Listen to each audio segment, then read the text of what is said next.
அளவுக்கு மீறின சகுன நம்பிக்கைகள் இருக்குது பாருங்கள், இதோட பயமும் சேர்ந்துக்கிட்டதுன்னு வச்சுக்கோங்க, இது ஒருத்தருடைய மனநிலையை பாதிச்சிடும். இது உளவியல் நிபுணர்கள் சொல்கிற கருத்து. வாழ்க்கையே தடுமாற வச்சிரும். பாதுகாப்பு இல்லாத உணர்வு, ஒரு விதமான டிப்ரெஷன் மனநிலை, இதெல்லாம் தான் இதுக்கு காரணமாக அமையலாம்.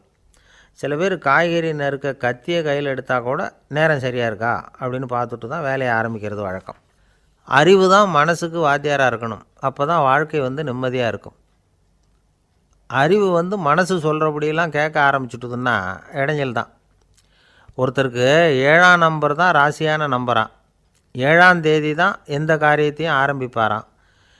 7 எழுத்து வர்றது மாதிரி பேரை மாற்றி வச்சுக்கிட்டார். 7 மணிக்கு தான் தினமும் எழுந்திருப்பார். 7ஆம் நம்பர் வீட்டில் தான் குடியிருக்கார்.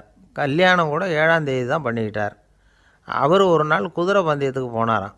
குதிரையோட பேரையெல்லாம் பார்த்தார். ஒரு குதிரையோட பேர் 7 எழுத்தில் அமைஞ்சிருந்தது. 7 தானே இவருக்கு அதிர்ஷ்ட நம்பர். அதனால் உடனே அது பேரில் பணத்தை கட்டினார். பந்தயம் நடந்தது. என்ன சார் ஆச்சுன்னு கேட்டாங்க. நான் பணம் கட்டின அந்த என்னோடய குதிரை 7ஆவதாக சேர்ந்தது சார் அப்படின்னாராம் சோகமாக.